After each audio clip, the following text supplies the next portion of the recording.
Morning, everyone.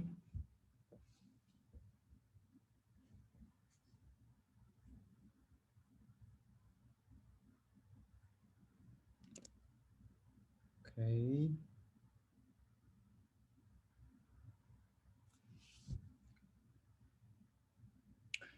Okay. Not so many students attending today, but it's okay. Maybe because of the midterm exam. So I think some students have already submitted that. So I think that should be fine. We can upload the grade next week, right? Um, yeah, I think yeah, that's not a problem. Okay, I extend that, so I think it should be fine. So let's continue our lecture today. I hope we can finish the lecture TCP, the chapter 3, by next Monday as soon as possible, because I think you have already know the most of the things about the TCP, but maybe just a little bit of details. So we will cover it today. Okay, so I think last several lectures we were talking about the principle of the reliable data transfer, right? Still remember at the end of the last lecture, we are talking about the relationship between the sequence number size and the window size, right?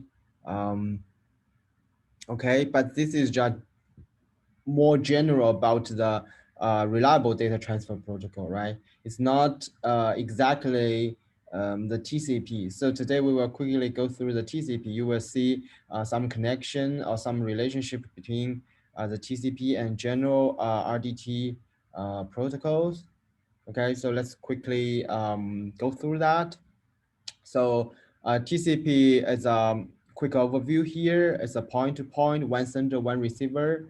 Remember that, right? So for socket programming, we mentioned that if you have a for example, one receiver, multiple sender, you need to establish the different sockets for TCP, right? So it's a one point-to-point, and it's reliable in order byte stream, no message boundaries, and the full duplex data bidirectional flow in the same connection. Okay, so we will talk about what is accumulate acknowledgement, but I think you may already know that in the I think it's a go back in, right? The scheme, we just keep acknowledging what is the up to date packet you have been received, right? So that's a kind of accumulate acknowledgements, and talk about pipelining, connection oriented, and flow control. Okay, so something here. So similar to the HTTP, but that's the application level, right? A layer. So for the different protocol, we have the different datagram template, right? So for the TCP, it's a segment structure, segment template. So similar to UDP, we will have the source port number and destination port number here. Okay, and we have the sequence number. Um, so we will discuss how does sequence number look like, but I think you have already know something in the reliable data transfer protocol, right? So each segment or each packet need to have a sequence number, and acknowledgement number. So what is acknowledgement number? Um, so we will talk about that because previously we only have a acknowledgement the sequence number here, right? There, but here we need to have the two numbers here. We will give example here, but it's quite similar.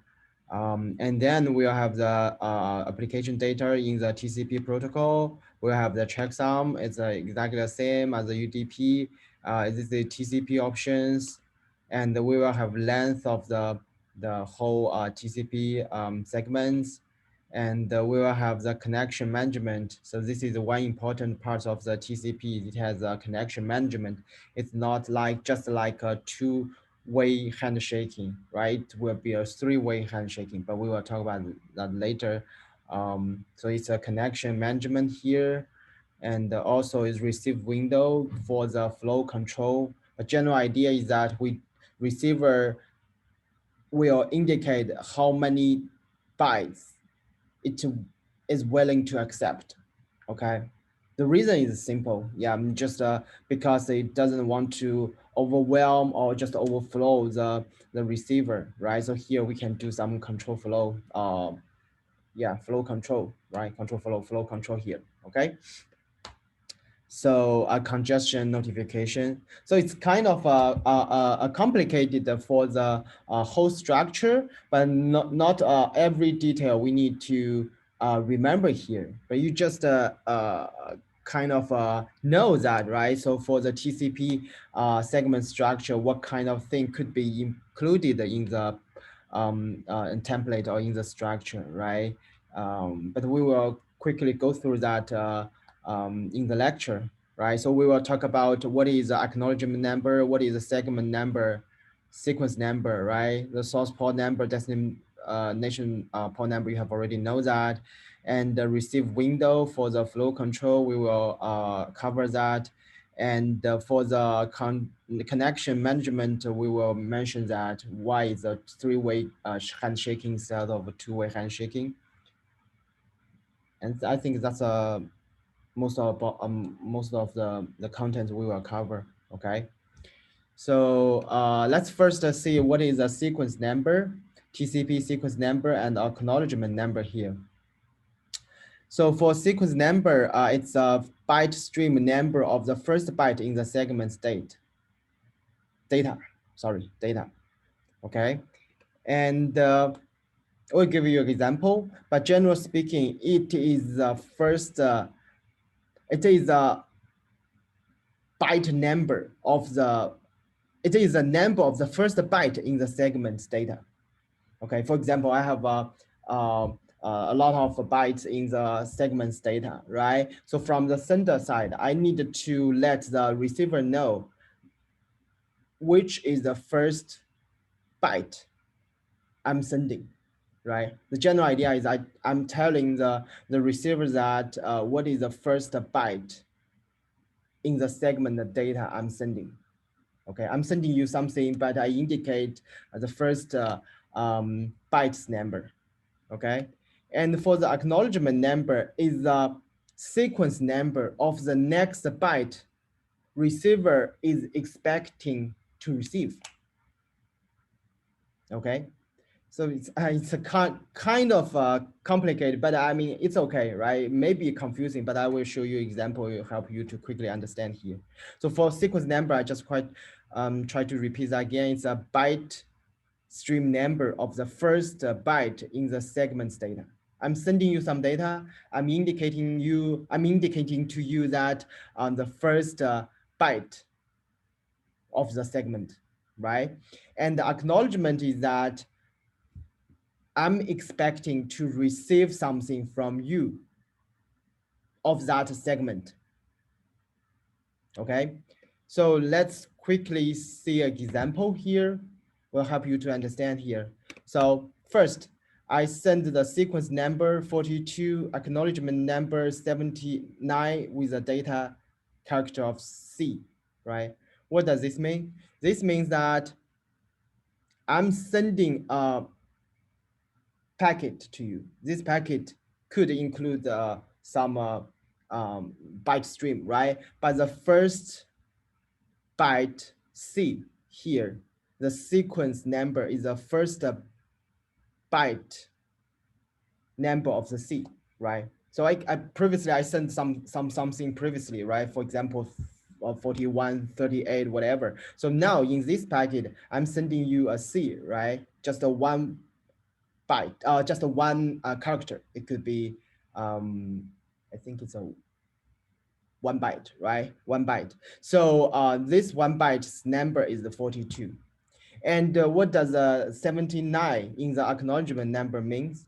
So it means that I'm expecting to receive the 79 from host B, okay? I'm telling you which packet, which segment, which byte I'm sending. I'm also telling you which byte, which segment I'm expecting to receive. Okay, and after the host B receive that, it needs to acknowledge that, right? So so for this one, okay, back, it will saying that I have already received the 42 with the 1 byte, right? And I'm acknowledging to receive the 43, right? Because I have already received 42. So if I tell you that I'm expecting to receive 43, means I have already received 42, right? So this is exactly what we mentioned before. It's acknowledgement, but it's based on some accumulated acknowledgement, right? So because I have already received a 42, I'm not directly telling you that I received 42. I'm telling you that I expecting to receive 43, indicating that I have already receiving 42, right? And I'm expecting to receive 43. So this is host B to host A. Okay, acknowledgement 43 is that I'm expecting to receive 43. And for my side, for host B side, right? So because host A saying that I expecting to receive 79, and host B is sending 79 here, okay? Because from host B side, send this packet with the sequence number 79, because the host A is saying that I expecting to receive 79. So you are sending 79 with the data C, character C, right? And saying that acknowledgement is a 43, okay? After that, host A saying that because host B asked for 43. So you host A sending the 43 and expecting 80 because you have already received the 79. So you can see here, this is the 42 and plus 1 to 43 because host A is sending 42. After receiving that, host B, we are saying I'm expecting to receive 43, right? Plus 1. Okay, similarly here, because host A receiving the 79, so replying that I'm expecting to receive 80. So this is a accumulate acknowledgement, right? I received something. I just replying something plus 1 because that's the next byte I'm expecting to receive. Is there any question here? So this is the simplest case for the TCP sequence number acknowledgement number. It could be complicated, sending and receiving multiple packets simultaneously, some delay, whatever, but everything is based on this, right? Any question? Try to quickly repeat that. Sequence number is the first byte streams byte, first byte, right? This is the number, right? I'm sending that and I'm saying I expect to receive 79. Host B saying that I received the 79. I'm expecting, oh, sorry, I received the 42. I'm expecting to receive 43. Sorry, I just remember I forgot to use a laser. I thought I'm using that. Sorry. So yes, I received the 42. I'm expecting to receive 43, right? And I'm sending the 79. So 79 to 80, 42 to 43. So acknowledgement and the sequence number matched, right? But by adding 1. Because I have already received that, I just expecting to the next byte. So this is a byte level, it's not the segment level. So quickly see here in the, I think in this slides, right? We point that this is the sequence number is the bytes of the data into the byte stream, not segments, right? This is about the byte. So sequence number is the number of the byte. So every time byte is the unit, right? You receive 79, you are expecting to receive 80, right? So plus 1, next byte. Okay, any question? If it's clear to you, I will continue, okay? So I put some videos here. This video is a more complicated case than this simple case, okay? But I don't think the principle is different. The principle is totally the same. You can watch the video, but I think in the video, the difference is that it can receive multiple segments or packets from the host to host A to host B, right? And you can see some continuous sequence number acknowledgement number from one side, and after that it will from this another side to the original side, right? So it's not like this simple one send and one receive. It could be multiple send, multiple receive. So the number would be the sequence numbers, and the acknowledgement numbers would be slightly complicated than this case. But this is the most basic case. Okay, so if you are interested, you should look at this video. I don't want to play the videos in the class. It's about maybe 10 to 15 minutes. Okay, so if you don't understand here and you don't want to ask a question, you just watch the video. I think it's helpful. Okay, let's continue. So I think for TCP, we just try to extend the basic principle of the reliable data transfer protocol to more specific TCP protocol. Okay, everything here you are hearing about, maybe we have mentioned something in previous IDT, right? For example, timeout. But for timeout, the question I'm trying to ask you is that how to measure timeout, right? Previously, we just saying that, oh, if it's too long, timeout, just saying that it's a retransmission, right? And acknowledgement, right? But how we can define the timeout, right? Every system need to have a very specific definition of, for example, timeout, right? You need to have a measurement, right? You cannot just based on people's sense that, okay, I think it's a timeout, right? How long is the for timeout?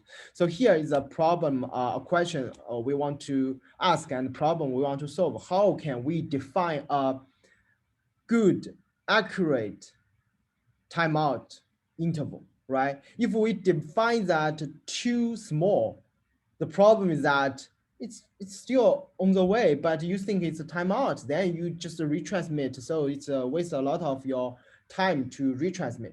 But if you define it too long, right? And then it's not good, because for a 1 second or 2 seconds, you should retransmit, but you define the time out interval as 10 minutes, then it will waste a lot of your time to wait, right? How to define a reasonable, accurate, estimated time interval? That's the problem here, our question here, okay?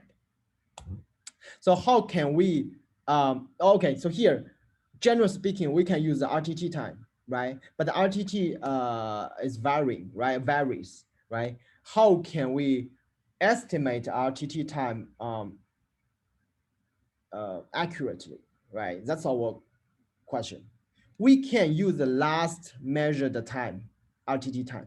But you know, in computer system, that using the last time as a, you know, our measurement may not be good, because if there is some, you know, event that last event, if a significant change the RTT time, and it will affect your estimation in the next time, right? So we can have the sample RTT measure the time from segment transmission until acknowledgement received. Okay, we can use something like a previous historical data and help us to understand what is a good estimated sample RTT time. Okay, a simple solution is we just use the previous or historical RTT or RTT times average, right? This is something you can immediately think about. If you don't know how to estimate, you just use average, right? This is a very traditional, simple, straightforward method, but may not be good, okay? So how should we do, right? So can we use something like based on previous estimate RTT time plus the sample RTT time and mix them together, right?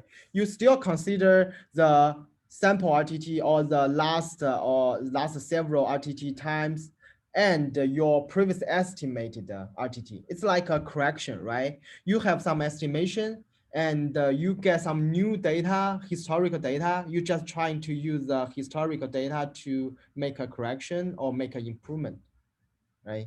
So I think this is called exponential weighted moving average, right? This is something like in mathematical theory or something here, right? It's not only for the TCP round trip time estimation, right? A lot of estimation could be using this, right? You just use the historical data plus the current estimation to generate a new estimation, right? It's like if you put data into that, it could be I think after analysis, it could be exponential weighted something here.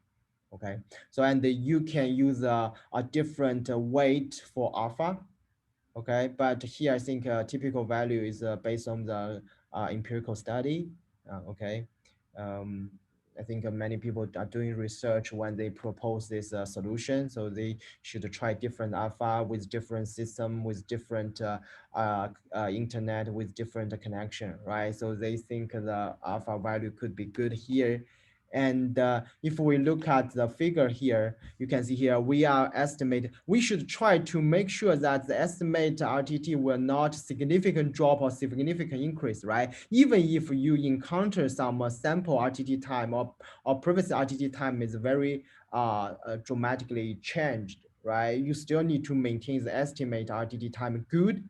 But because your previous RTT sample RTT time increasing, you should also slightly maybe uh, do a correction, right? So here's the idea, I think. But general speaking, you can see here the sample RTT time changes varies from high to from top to bottom, bottom to top. But you can see estimate RTT time would be quite stable, right? That's the point. Okay, the timeout interval is estimate RTT plus safety margin. So we want to have some improvement of the estimate RTT. We want to consider some a margin here, and the large variation in the RTT estimate RTT wants to have a larger safety margin, right? The safety margin means that you don't want to just you know follows it's very near the estimate RTT, but you don't cover that, right? So you just leave some margin for the safety. Okay, so here we just use a timeout interval to be estimate RTT time plus 4 times dev RTT. Okay, so here's the margin. We use the estimate RTT plus some margin here, and I think the margin is about the sample RTT's deviation from the estimate RTT. So I think this is just a formula, okay? It's also a weighted value, right? So you are trying to similar to exponential weighted moving average, right? So to calculate the dev RTT time, and then finally you just plus them together. Okay, it's a complicated formula, but not such complicated, right? Just doing the average, right? The key idea is the average, but how to do the average? Just moving average or just exponential moving average or whatever, right? The the simple system, if you don't want to consider such a complicated case, you just every average, just average previous historical data. That's fine, but it may not be so accurate, right? Okay, so that's just give you some heads up about um, oh, sorry, I'm trying to see if there is a question because I block this area. Oh, yeah, there is some question. Yeah, sorry, I didn't see that. I think there is some question, but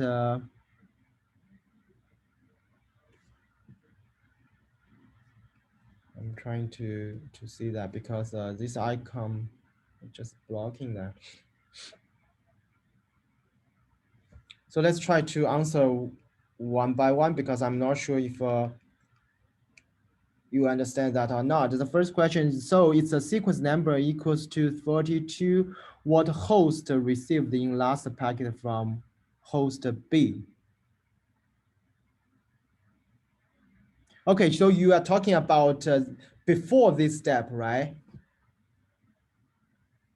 Yeah, that's what I was asking. Okay, I think if you try to infer that before that packet, let's say um, it is sending the 42. If every time you just sending one byte, right? So I'm guessing that the last packet A to B is 41, right? But it's not exactly because we are sending the data with a one byte here. So every time you can see that 42 and then 43, right? But it's not like, I mean, this number increasing by one, but from 42 to sequence number 43 is not exactly every time increasing by one. It depends on how much data you are sending, right? So now we are only sending one byte. So in that video, you will see that it could be a very long data length, right? For example, let's say in the last step from A to B, I'm sending 2 bytes, for example, C and D, right? So the last step could be sequence number equal to 40, right?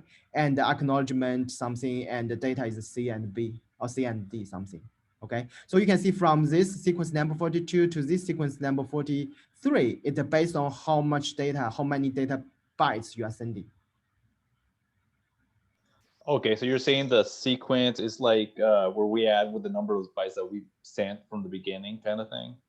Is that Yes, kind of what I'm understanding? Yeah. Okay. yes, you're right. Yes, so this is the 42 and the C is the 42. Gotcha.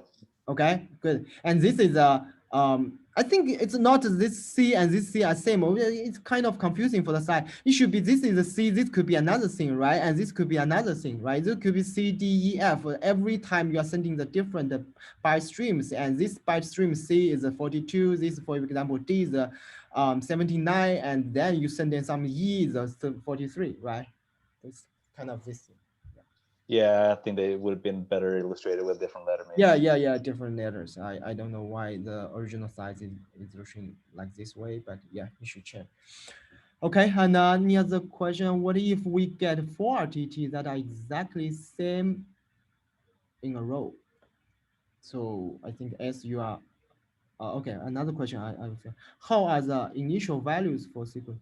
Okay, this is a good question. Initial number, if you are doing the lab and to track the sequence number, we can use the relative sequence number for you to check, because originally, I mean, to be simply fine. I think here, if you are using the relative number at the beginning, it should be 0. Okay, so this is could be let's say relative sequence number 0. But if you are showing the a complete sequence number, it could be thousands or something very large number. But this is not easy for you to understand, right? So let's say if we are you have some option in your software to track this number. If we are click the relative sequence number, it will start from 0. Okay, because this round you are starting from 0. But in the whole TCP connection, right, it could be a lot of send and receive. So this could be a large number. But just let's just say initial number would be 0 if you are using the relative mode. Okay. Is that always the case to start at 0?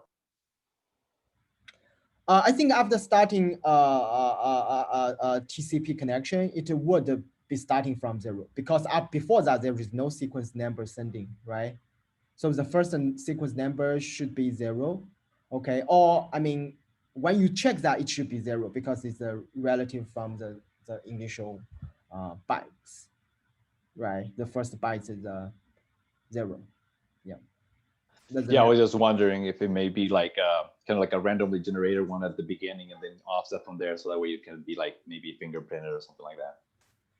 Yeah, it could be random generated, but I don't think it give you some. benefit because when you're checking the number, it's a random generate from something, and then you are checking that relatively from the random generated initial values, right? So, um, yeah, I think it could both fine. But when you checking the number using the regular mode, it's starting from zero, right? Got it. Thanks. Mm. Okay, I see that's uh, a question from S. What if we get four RTTs that are exactly the same in a row? So yeah, means so S. Can you clarify this question? RTT, where is the RTT? UI means estimate RTT. If you are everything is the same, you just estimate the same RTT, right? So maybe you asked this question before I talking about the estimate RTT. I mean for the timeout. Maybe I'm misunderstanding, but Mm, if you go forward one slide, okay. forward, where it talks about dev RTT. Okay, dev RTT. Okay, good. Sorry, I thought back. Sorry. Um, Yeah. so I maybe I don't understand, but it seems like in this scenario, if we had four RTTs that were exactly the same, then our timeout interval would be equal to the estimated RTT, because our dev RTT would be zero. Or Yes, am I misunderstanding that? I think you are totally right. So if the sample RTT doesn't change, and that means estimate RTT doesn't change, that means this would be, I think it would be zero. That means I think this is very reasonable because you observe some previously sample RTT doesn't change. Then what should you do? You think the margin should be zero because there is no varying, right? So it's just very stable. So you don't want to put some margin here. It's very safe to leave the margin at zero. But if you observe some changing here, you want to reserve some margin here. Does it make sense? Yeah. So in real life, we would probably never have that situation where Yeah, we yeah, would you get never to have four that. exactly. Okay. Yes, yes, yeah, because RGD not always the same, right? For the four values or something, right? So you always can give at least something for the margin, right? Okay, good question. Okay, good question, guys. So let's try to continue. So here is the TCP sender, so event. I think this is just quick summarize here. Create segment with sequence number. Sequence number is the byte stream number of the first byte in the segment, right? Starting timer, if not already running, think of timer as the oldest unacknowledged segment, expiration interval, timeout interval, right? This is something we have already mentioned. And the timeout, if you timeout, just retransmit segment that causes timeout, restarts timer, and the acknowledgement received. If acknowledgement acknowledged previously unacknowledged segments, update what is known to be acknowledgement, start timer, whatever. So this is just a quick summarize here. Let's see retransmission example. Okay, based on the, I think based on the what we have described. There are a few retransmission scenarios here. So in the first scenario, let's see. Okay, so in the first case, the TCP segment is transmitted and the acknowledgement is lost, right? So you can see here, we just use from one side point of view, right? So this is a with segment a sequence number 82, acknowledgement 100, right? Just as mentioned. So 92 is what you are sending, and for host you are just trying to say I'm expecting to receive a 100 because 92 plus 80 is 100, right? We don't put the acknowledgement for this sequence for this because this is just a one side, one directional. We just pay attention to one directional, right? One directional is sequence acknowledgement. Previously, we use acknowledgement here, sequence the number here because it's a two directional, right? But now just pay attention to one direction. Okay, so sequence number 92, 8 bytes of the data, acknowledgement 100. So if acknowledgement is lost, right? Timeout, you just retransmit 92, 8 bytes of data, acknowledgement 100 again, right? This simple case, basic case, right? For retransmission. So the second case is that two segments are sent and acknowledged, but there is some delay here, right? So because you set the timeout, maybe based on previous historical information, it's too small for the current transmission. So when the first packet with sequence number 92, right, is timeout, the sender host A need to resend, right? So need to resend the sequence number 92 by 8 bytes, right? And the host B receive that and send the accumulate acknowledgement for 120, right? Because you have already received 100 plus 20 as well, because there are two segments here, right? First, 90 to 8, you acknowledge 100, and next you receive the 100 plus 20, right? You acknowledge 120, right? But you just, uh, um, I mean, this is timeout, right? So you just resend the packet from A to B and re-acknowledge 120 here. Any question? I think someone is unmuted or want to ask a question or yeah. What does host B do? Host B with the Yeah, I was just asking, what happens to host B with the repeated packet? Does he just drop the packet and just keep going, or? Oh, you mean after? Yeah, definitely it's a redundant packet, right? You know that it's a redundant packet because based on the sequence number, you have already moved to 100 and you are acknowledging to receive 120, right? But you just receive a repeated or redundant packet. You just drop that, right? You don't need to save that. Okay. Got it. Mhm.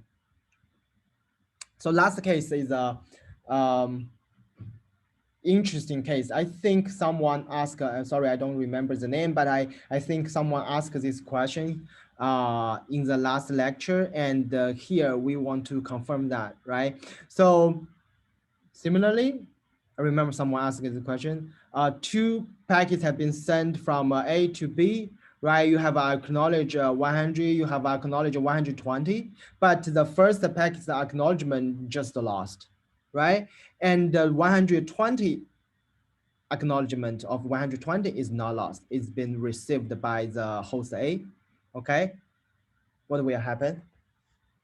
Does the host A need to retransmit the packet with the sequence number 92 again? No, everything proceeds normally. Yeah, everything is perfect. Because I think someone asked the question, because you have acknowledged 120, even if you don't receive acknowledgement of 100, it's fine because it's the cumulative acknowledgement, right? So host A knows that acknowledgement 100 is lost, right? He definitely knows that because host A receives the acknowledgement 120. So then it just send the next sequence number with sequence number 120 and the 15 bytes, right? So in this case, the timeout time, it's a little longer, so he has enough time to receive the other second packet and just keep going. No, it's not the timeout reason. The timeout is even if the timeout is here, right? For example, here. Right. Yes, it's here. Sorry, it should be here. Yes, sorry, it be here. After you receive the 120. So if the timeout is here, I think it's still resend, right? Yeah. What I mean is like the timeout here is longer, so he has the time to receive the second. Yes, once the when so second, he just keep going. Right.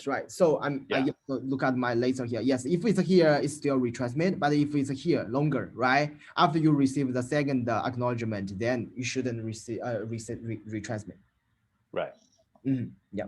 So it's like a faster retransmit scheme here. But I think this is related to the question we mentioned in the last lecture. Okay. So second acknowledgement could help you to avoid the first acknowledgement's loss. Okay. What about if packets arrive out of order? I think that's the buffer, right? This is similar to the still remember selective repeat, right? So we will mention that, but for here we don't mention that. But I think the TCP is kind of the go back in and the selective repeat mix. So I will give a slide to mention that. But definitely there should be a buffer here, right? I think, right? It's a if it's not in order, right? It should have a buffer to host that.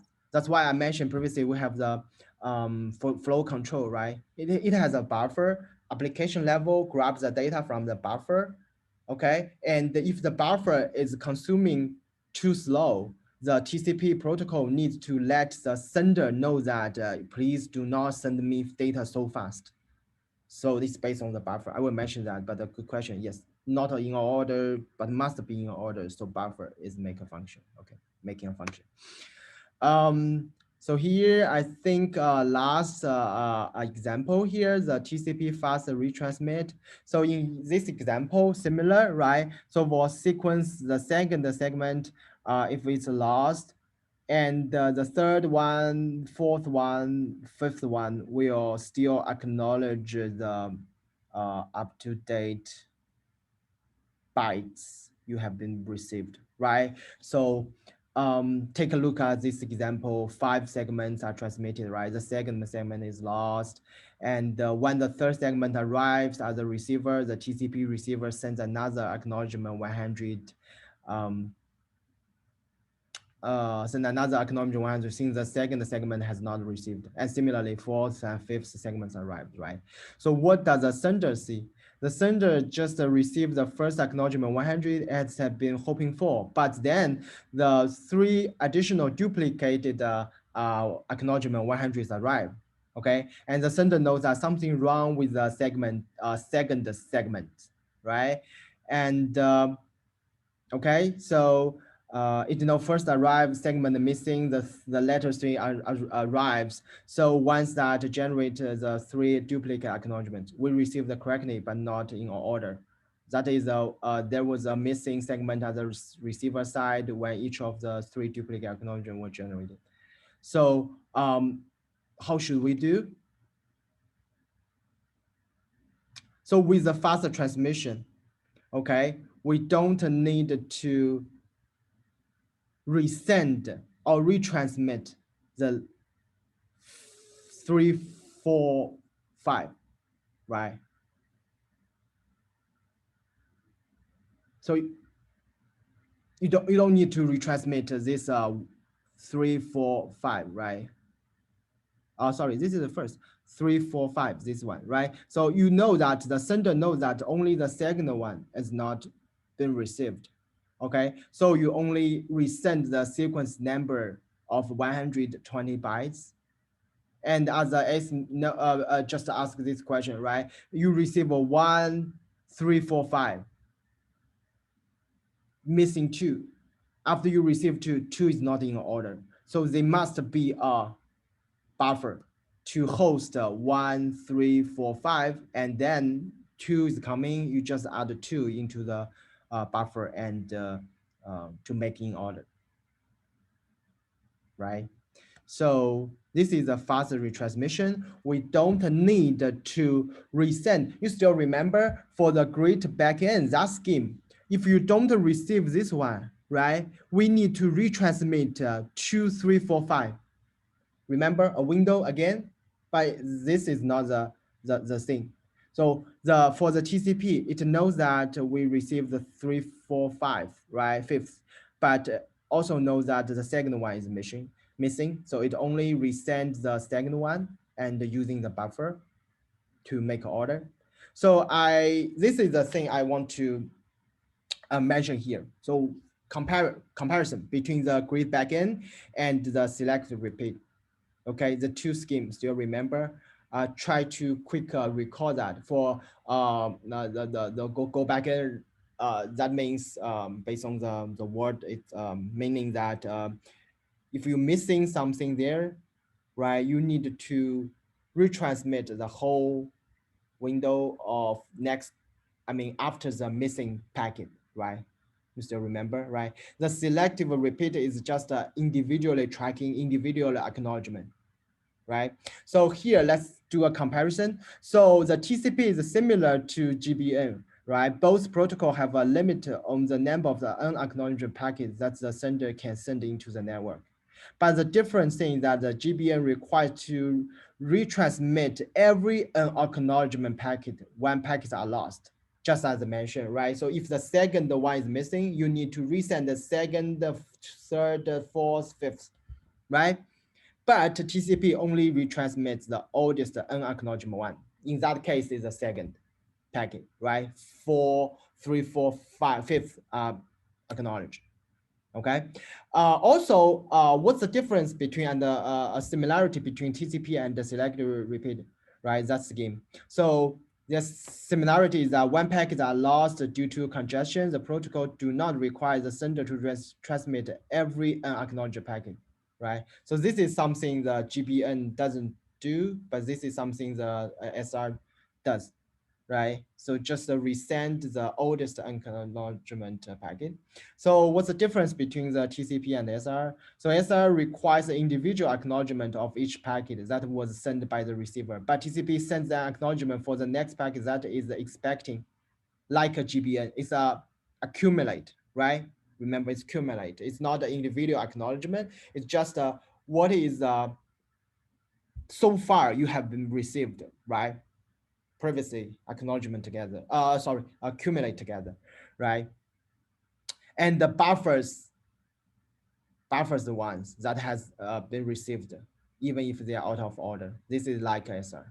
So you can think about the TCP is like a hybrid GBN and SR. So that's why previously we are trying to talk about more general principle in the RDT, reliable data transfer protocol. Okay, so it has a different acknowledgement and retransmission design here, but for the TCP, it's kind of a mix. Okay, not acknowledgement every packet. It's acknowledged accumulate ones, right? What have you have been received until now, right? And you need to have a buffer, but you just need to retransmit the unacknowledged one, not the whole things of that, right? So this is um, difference and the connection or similarity between TCP, GBR, and the SR. Okay. Any question? I think today um, good. Today I think it's good. We almost finished the acknowledgement sequence, that concept and principle for the TCP. Any question before end of the today? So next lecture, I want to finish all of the things. Maybe I don't want to cover every detail. I will quickly talk about why we need to have a flow control, why we need to have connection management. But for some details, I just quickly skip that. So if you have time, you can just look into the details before the class or after the class. But I will quickly finish all the contents for the chapter 3. Okay, and don't forget to submit your midterm. We cannot extend the deadline, so TA must upload the score by Tuesday. Okay, so don't forget that. Okay, any question before we close? Just see one question. Good reminder. I thought I posted, but maybe not. So I will post that 5 minutes after class. Okay, you can check before the 11:10. You can see that. If not, okay. Okay, thank you everyone. I will post the slides and see you next Monday. Okay, have a good weekend.